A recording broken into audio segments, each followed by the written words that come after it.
Okay, my friends, I was not assaulted, but I was told that I would look not credible if I said that this could have possibly been alive at some time. But I'm going to show you it's almost 100% certainty, as I will show you the anatomy and the blood and the tissue and everything else in his shoulder and all that. And in addition to that, they claim this was just made in 1910. Well, I'll show you what I have to say. And there's another one I want to show you. All this, everybody knows where these are from. You're crazy. Well, maybe they do, maybe they don't. I'm going to show you the evidence. I don't think they know where they are from. You see this one here? I don't know when they say this was from, but I'd say 1500, something like that. I can't remember now. But it's just called the Colossus Del Appino in Florence, Italy. This whole area in Italy, they were doing this, because that's where Bombarzo and all that stuff is. Now, look at his leg here. Why is that color there? There's going to be blood coming down to your leg to service your leg, and I believe that's blood. There's a little reddish around his beard. Why is that there? His face is cowl and clay, it looks like to me. Now, it may have been fixed up or something at some point in time. I don't know. But it's here now. He's strangling a little dragon head, and it looks like he's crushing his head. Now, these are the kind of things that excite me, is when I see these colors flowing, and then his shoulder, I can see tendon in his shoulder. Now, all of this scruffy stuff, I don't know.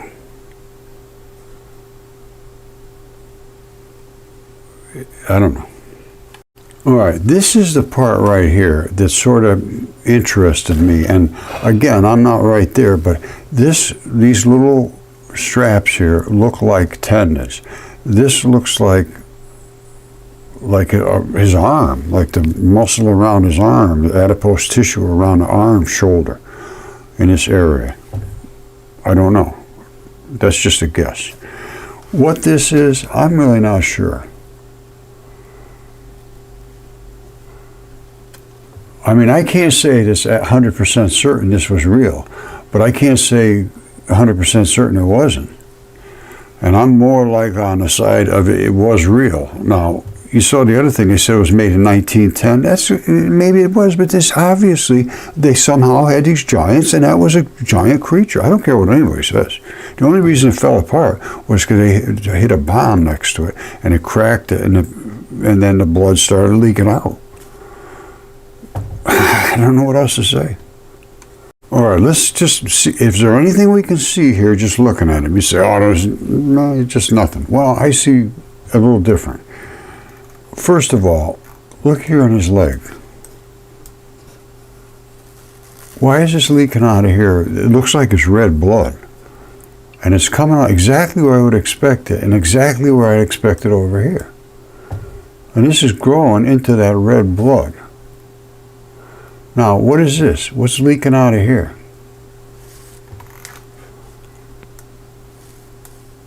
That looks like something, bodily fluids are leaking out and collecting there. And they're leaking out of a whole batch of places.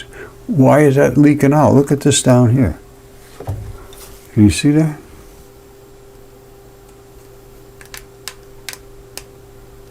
That looks like blood to me. All right, the same thing on the other side. You see? That's blood. This thing was alive. I don't care what anybody says. Hey, oh, we know just where it came from. Well, good for you. I don't believe it. I do not buy it, monsieur.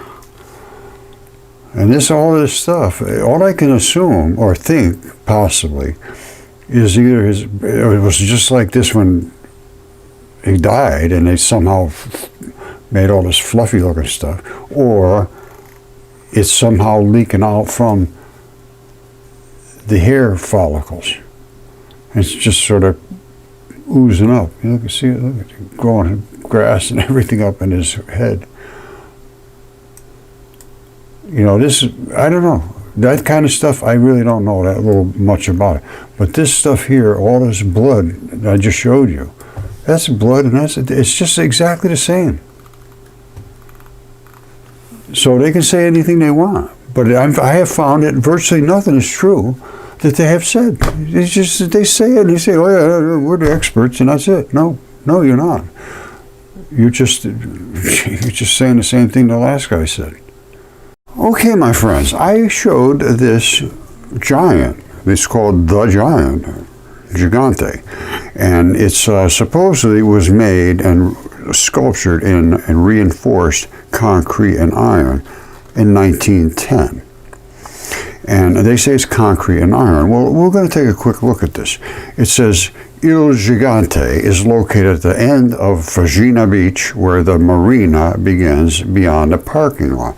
And here he is standing there. Now, I want you to look at this right here. We'll home in on that in a second. Now, it is a sculpture, reinforced concrete and iron from 1910, the work of Arrigo Mimberbi from Ferrara, and the engineer Lavarca, built at the behest of Giovanni Battistini Monterossini, who returned from Argentina after making a fortune 14 meters high. For Americans, that would be 45 feet high, something like 50 feet. 1,700 quintals heavy. Statue represents Neptune adorning the splendid Villa Pastine, together with a large shell-shaped terrace that was on top. But when it got bombed, it got destroyed. Bombed with the villa during the Second World War. In 1966, a storm weakened the giant, which was partially restored. They tried to fix it back. They couldn't fix it. Today it looks like a trunk. Well, let's see what it looks like. Let's just check it out. Okay, so we're going to be looking at some of the damage, and what I want you to see is down here. Everybody knows what red blood looks like. Red blood. And don't forget, he got exploded and one of his legs is leaking red blood. Now, why would it do that? Let's see if it makes sense, if it's an anatomically correct to actually have been, some kind of a creature instead of just a sculpture. Let's see. All right, I've shown this many times. This is the adipose tissue around his knee. That is the tendon. And this is red blood down here. All right, look at this very carefully, that tendon. Let's come up on that close, and then let's look at his arm as well. You see that tendon going right down to the bottom where his foot is and his ankle and all that blood running down, because that's where your artery goes, down to the terminus. The digital terminus is a new name I call the tips of your fingers and toes, because that's where it terminates the blood. It all runs down there and it has to come back up. Now, here's his tendon, that white strip. I'm going to show you anatomically. It's absolutely 100% perfect. And this is his kneecap. It runs right over the top of his kneecap. And up there is his shoulder. You see there's his kneecap?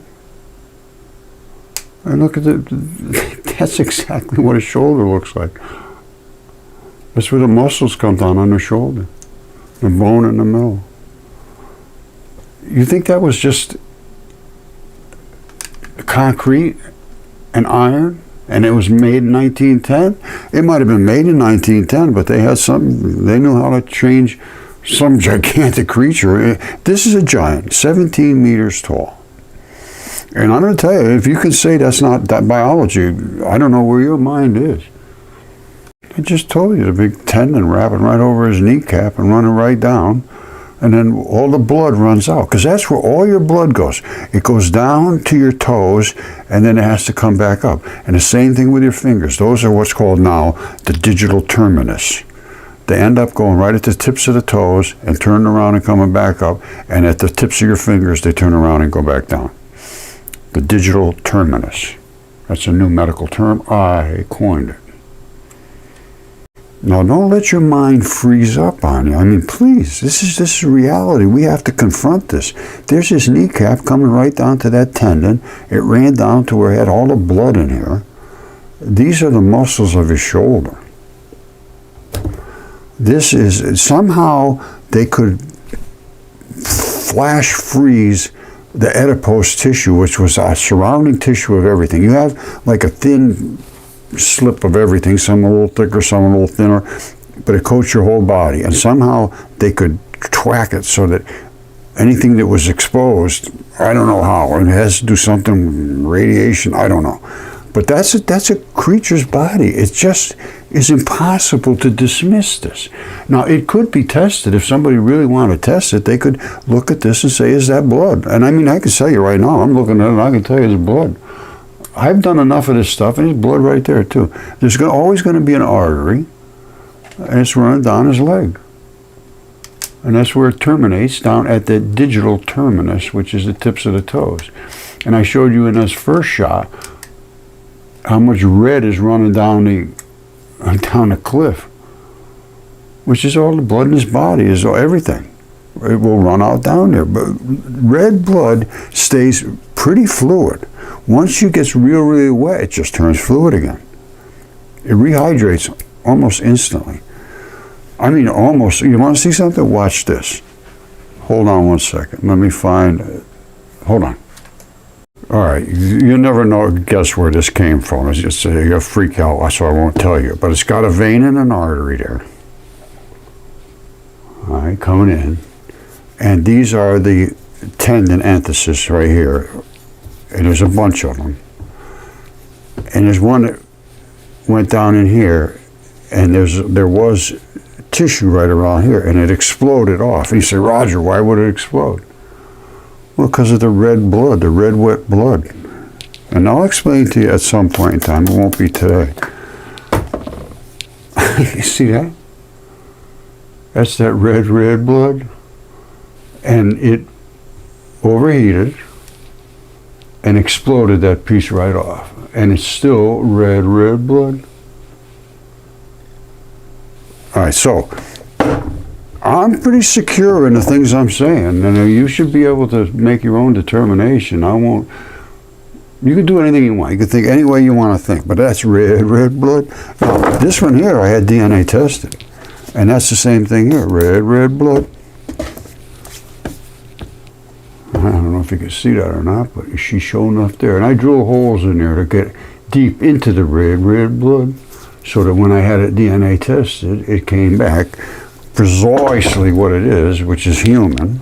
It's about our size, flat as a pancake on the back, because it died in a hot, boiling flood